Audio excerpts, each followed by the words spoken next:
If you're playing trivia and someone asks you to name the fastest land animal on Earth, you're going to say the African cheetah. And you'd be right. Of course. But what if I told you that the undisputed silver medalist is right here in North America? A sprinter so fast that its speed is, frankly, ridiculous. It really is. It far outstrips any predator has to deal with today. Today, we're diving deep into the pronghorn, a creature that seems to be built for a race that, well, ended thousands of years ago. It is truly one of the most remarkable and, confusing animals on the continent. Before we even get to the speed, we have to clear something up. Okay. Despite names like pronghorn antelope, or even its scientific name, Antilocapra americana, which basically means American antelope goat. Right. They are not antelopes, and they're not goats. Okay, let's unpack that right away because that's what everyone thinks. You see them on the plains, you think American antelope.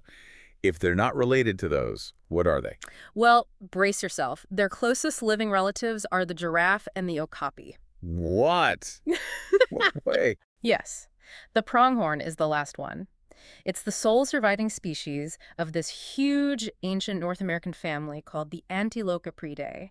The fossil record for them goes back over 5 million years. So this is a pure product of deep American history, run around looking like it belongs in Africa, but it's actually related to a giraffe. That's staggering. It's a living remnant of a much older world. So if a modern wolf or, a coyote can't really touch a healthy adult, the whole reason for this spectacular speed must have been something much more dangerous. What exactly did this animal evolve to run from? And here's where it gets really interesting. Their magnificent, almost unnecessary speed didn't evolve for today's world. It came out of this evolutionary arms race during the Pleistocene. The megafauna. Exactly. They shared the grasslands with a whole suite of terrifying mega predators that are long, long gone. The ultimate incentive to get faster, get eaten. You got it. We're talking about massive, long-legged hyenas, a giant species of lion that roamed the plains, and maybe the biggest driver of their speed. At least 2 distinct species of native North American cheetah. Cheetahs in North America. I always forget that. They were here, and they were fast. The pronghorn had to maintain this extreme velocity just to stay alive. If you slowed down, you were gone. And the really wild part of this story is the sheer biological inertia. Those super predators vanished, 10,000 years ago? Mm-hmm.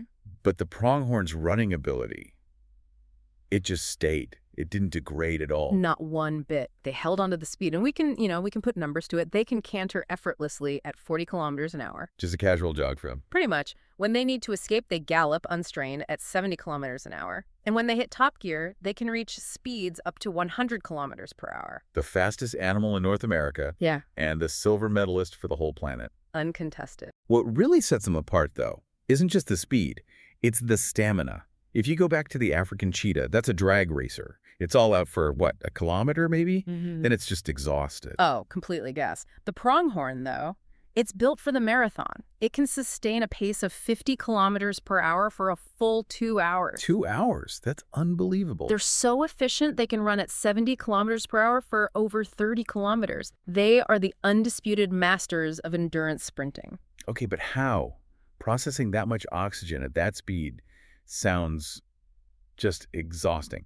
Is there a biological trade-off? Do they overheat? They are pure efficiency. That's why they survived when their predators vanished. So you have the long, skinny legs for big strides, sure. But the real superpower is inside. Their engine. Their engine, exactly. They have this extraordinary capacity to consume and process oxygen. We're talking an enlarged trachea, huge lungs, and a massive heart. So it's an internal system just optimized to never, ever run out of fuel. Precisely. It allows for that rapid gas exchange, keeps carbon dioxide low, oxygen flowing to the muscles. They even have a key behavioral trick. When they're running hard, they run with their mouths open. To just gulp in as much air as possible. To maximize that oxygen intake, fueling those muscles without skipping a beat. That's the engine covered. But since those mega predators are gone, what does daily defense look like now? Let's talk about their other gear, starting with their vision. I've heard their eyes are just as specialized as their legs. Their vision is just incredible. It's a built-in early warning system. They have these huge protruding eyes set way back on their head. Gives them a wide field of view, right? Incredibly wide. Each eyeball is about 3.5 centimeters in diameter. That's the biggest eye relative to body size of any North American ungulate. And what does that translate to in practice? It means they can spot a potential threat, like a predator, up to 6 kilometers away. 6 kilometers, that's almost 4 miles. A coyote doesn't stand a chance of sneaking up on them. Not really. The pronghorn probably saw the coyote before the coyote even knew what it was going to do. Okay, and speaking of their name, pronghorn, let's talk about their headgear.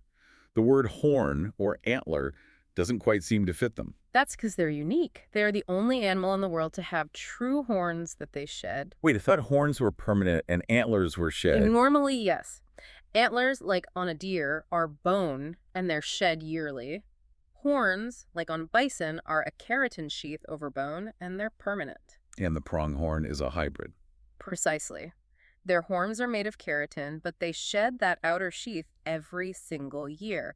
The male's horns, which can get up to 30 centimeters long, are forked near the top. That's the prom. And they have those black patches on their face, the males do? Right. The black patches on the nose and around the eyes are a key male feature. So given that today's predators, coyotes, bobcats, are mainly going after the young, how does the herd work together to defend them?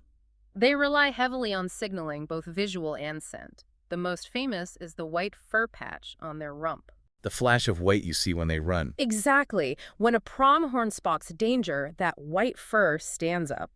It creates this bright flash that acts as a visual alarm for the whole herd and a beacon to follow while they flee. And I read their white underbelly serves another purpose, too. It does. It's for thermal regulation. It helps deflect the intense heat rising from the ground, keeps them cooler, and beyond that, scent is vital. Bucks have 9 scent glands. 9. And does have 6. The glands on their rump can release an alarm odor the instant they perceive danger. Let's talk reproduction, because there's another fascinating adaptation there tied to those ancient predators. That would be the litter size. It's almost always twins. Females nearly always give birth to 2 fawns. A sort of evolutionary bet hedging. It was a statistical necessity. Historically, with so many predators, the chances of even one fawn surviving to adulthood were just too low otherwise. And the fawns themselves are basically miniature rockets from day one. Absolutely. They're born almost odorless, which is a great defense against coyotes.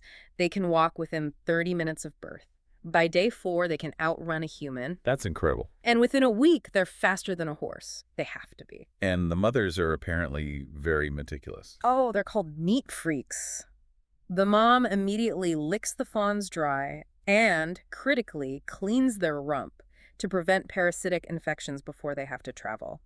That hygiene is crucial. So their whole life is just constant movement and hypervigilance. They're herbivores, ruminants. And constantly alert. They can go for weeks without drinking water, just getting it from their food, but they rarely sleep for more than 10 minutes at a time. They can't afford to be caught off guard. Let's shift to the human chapter of this story. They were vital for indigenous populations, but like so many species, their numbers just crashed with European settlement and hunting. It was a frightening decline. In the early 1900s, the population bottomed out at maybe 20,000 individuals total. 20,000, that's practically gone. Which is why their recovery is such an inspiring conservation story. Thanks to protective measures, by the 1970s, their numbers were back up over 400,000. And today, they're thankfully a common sight again. They are. We now have over 500,000 across the Great Plains. But it's important to remember this recovery isn't universal. Right. The peninsular pronghorn down in Baja, California is critically at risk, and the Sonoran pronghorn is endangered. It shows how fragile they can still be. And for those healthy populations, survival depends on having huge open spaces. We're talking about an animal that makes one of the longest land migrations in the Americas. That's right. Some herds travel at least 240 kilometers between their summer and winter ranges. Only the caribou travels further in North America. They were born to roam. Which brings us to this strange, almost fatal flaw of this ultimate runner. A creature that can outpace a car has one. Glaring weakness that puts it at odds with our modern world. The irony is just profound. For all their speed and grace, they are very poor vertical jumpers. They don't jump fences. They hate it. Their instinct, when they hit a barrier, is always to try to crawl underneath it. And as we've put up fences all across the Great Plains, even simple barbed wire fences, they just can't get under them. Right. It creates this massive fragmentation problem. An animal that evolved to conquer the plains at 100 kilometers an hour is now stopped in its tracks by a simple, low wire. So what does this all mean? We have a creature perfectly adapted for a world that doesn't exist anymore, yet its resilience allowed it to survive. It's a perfect case study of how evolutionary history defines modern challenges. It really is. This animal evolved over millions of years to outrun super predators and migrate hundreds of miles. And you have to wonder if its greatest modern threat is now something as simple as a fence cutting off its ancient migration routes. It makes you think. It's a really good point. How do we start to modify our own infrastructure to accommodate a species that was born to run 240 kilometers without stopping? That's something to consider the next time you see a fence line stretching across the open plains.